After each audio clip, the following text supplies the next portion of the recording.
না রুটি বা খেজুর খাইতেছে।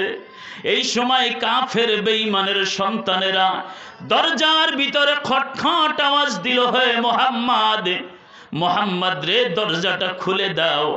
আমার হুজুর আস্তে করে দরজাটা খুলে দিলেন। আমার নবীকে আমির হামজার স্ত্রী ডাক দিয়া বলে, বাবা মুহাম্মদ, ও বাবা মুহাম্মদ, তুমি কোথায় যাইবা, কিসের জন্য ওরা আসলো? বলে, মাগো, আবু জাহেল হাবিব বিন মালিককে আমার বিরুদ্ধে যুদ্ধের জন্য আনছে রে মা। আমি ওই মিটিংয়ে যাব, ওই কাফের বেঈমানদেরকে আল্লাহর মধুর কালেমা শুনাইয়া দিব।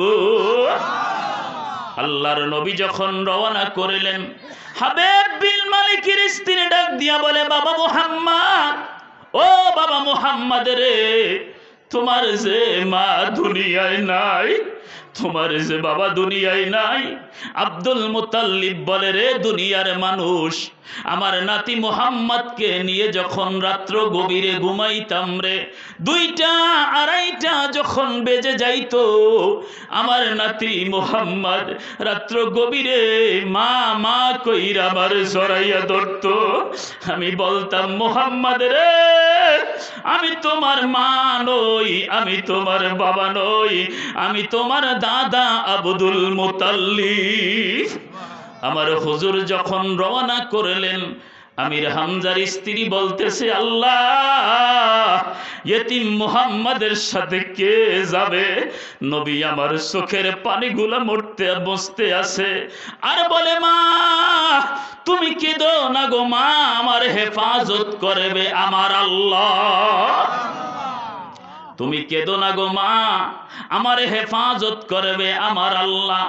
কাফের বেঈমানের সাথে নবী যাইতে আছে।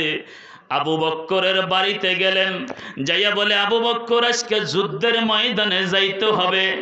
সিদ্দিকে আকবর আবু বক্কর বলে, ইয়া রাসূলুল্লাহ, হাবিব আল্লাহ নবী গো, লক্ষ দিক কাফের ভিতরে আমরা 2 জন কিভাবে কি করব গো নবী? আল্লাহর নবী ডাক দিয়া বলে, আবু বকর, আমারে এখনো তুমি চিনো নাই রে আবু বকর। যেই আল্লাহ আমার সাথে আছে, দুনিয়ার কোন মানুষের প্রয়োজন নাই। আমার নবীজি রওনা করলেন। আবু জাহেল ফাতেমা নামক ময়দানটা সুন্দর মতন সাজাইলো। হেদায়েতের মালিক কে? আরো জোরে বলেন। আবু বকর বলে, ইয়া রাসূলুল্লাহ, স্টেজের দিকে তাকায়া দেখি গেটের ভিতরে 2 সাইডে 300 600 যুবক দাঁড় করাইয়া দিল আবু জাহেল। প্রত্যেকের হাতে তরবারি। মুহাম্মদ যখন এই গেটে ঢুকবে, তোমরা মুহাম্মদকে টুকরা টুকরা করে দিবে। জোরে কর নাউজুবিল্লাহ। আমার নবীজি যখন ভিতরে ঢুকলেন, কাফের বেঈমানদের হাতে তরবারি তীর দামুক দাঁড়াই আছে, আমার নবীকে বিদায় করে দিবে। আল্লাহর নবী যখন ভিতরে ঢুকলেন রে বাবা, কাফের বেঈমানেরা আমার দয়াল নবীর নূরানি চেহারার দিকে তাকাইয়া সমস্ত তীর দামুক জমিনে ফেলাইয়া দিছে। আমার নবী আস্তে আস্তে করে মঞ্চে চলে গেল। একটা চেয়ারের ভিতরে হাবিব বিন মালিক স্বর্ণের কুরসির ভিতরে, আবু জাহেল রূপার কুরসির মধ্যে বসা।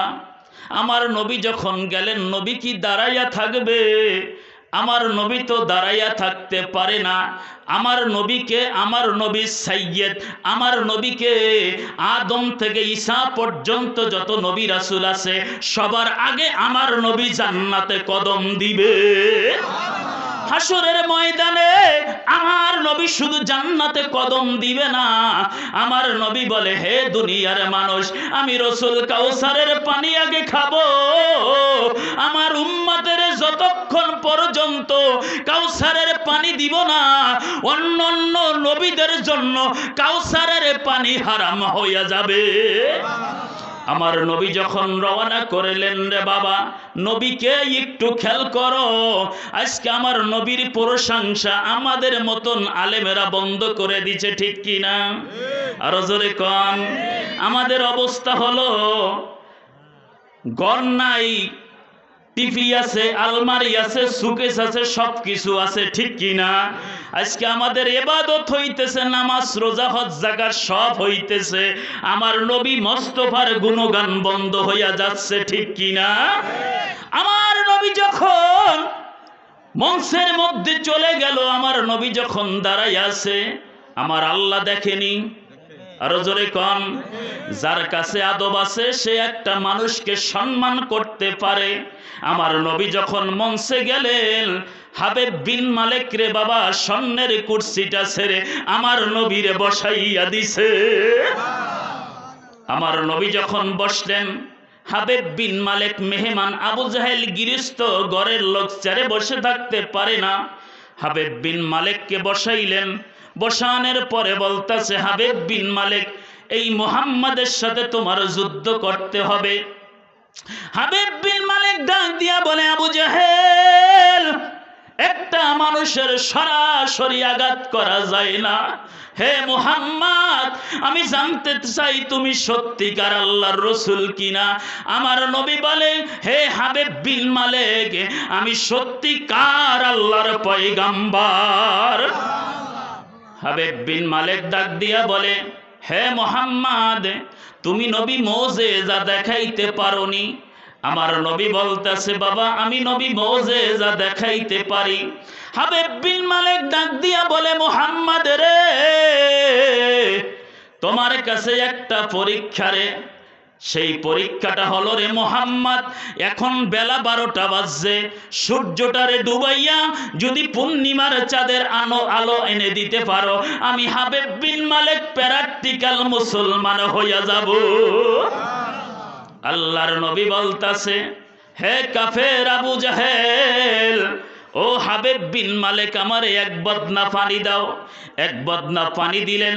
নবী আমার উজু করলেন। উজু করার পরে বলে, এ হাবিব বিন মালিক, শর্ত দাও, আমি যদি বেলাটারে ঘুরাইয়া অন্ধকারে এনে দিতে পারি, পূর্ণিমার চাঁদ যদি উদিত করে দিতে পারি, কলমা পড়বা। হাবিব বিন মালিক দাঁড়াইয়া বলে, হে মুহাম্মদ রে, আমি 70,000 কাফের বেঈমানকে সাক্ষী রেখে বলি, যদি বেলাটারে ঘুরাইয়া পূর্ণিমার চাঁদের আলো দেখাইতে পারো, আমি হাবিব বিন মালিক সবার সামনে কলমা পড়ে মুসলমান হয়ে যাব। আমার নবী বললেন, ইয়া আইয়ুহাশ শামসি ইজরিবি বি আমরিল্লাহ, সূর্য আল্লাহর হুকুমে অস্তমিত হইয়া যা। সাথে সাথে বাবা সূর্যটা অস্তমিত হইয়া গেছে। আমার নবী বলে, ইয়া আইয়ুহাল কামার তালউলা, হে পূর্ণিমার চাঁদ, যেখানে থাকো না কেন, আমি মুহাম্মাদের মাথায় আলো দেওয়া শুরু করো। পূর্ণিমার চাঁদটা যখন আসলো, হঠাৎ করে আবু জাহেল হাবিব বিন মালিককে বলতেছে, এ হাবিব বিন মালিক, দেখো মুহাম্মদ জাদু লাগাইছে। হাবিব বিন মালিক একটা ধমক দিয়া বলে, আবু জাহেল, মুখ সাবধান করে কথা বলো, জাদু আসমান পর্যন্ত যাইতে পারে না, এটা সত্যিকার আল্লাহর পয়গম্বর। জাদু আসমান পর্যন্ত যাইতে পারে না। আবু জাহেল, জেনে রাখো, মুহাম্মদ যখন গেটের ভিতরে ঢুকছে, জাদাতহু ঈমান, মুহাম্মদ যখন গেটে ঢুকছে, আমি চারে বৈশাই কলমা পড়ে মুসলমান হইয়া গেছি। আমি মুহাম্মাদের নূরানি চেহারার ভিতরে একটা নূর দেখলাম। মুহাম্মদ যখন আসলো, আমার ভিতরে কাফের চরিত্র ঘুরে মুসলমানের চরিত্র আইসা গেছে। এ মুহাম্মদ, আমি তোমারে বাবা কষ্ট দিব না। বাবারে, আমি সাক্ষী দিলাম তুমি আল্লাহর রাসূল, আমারে পরাইয়া দাও লা ইলাহা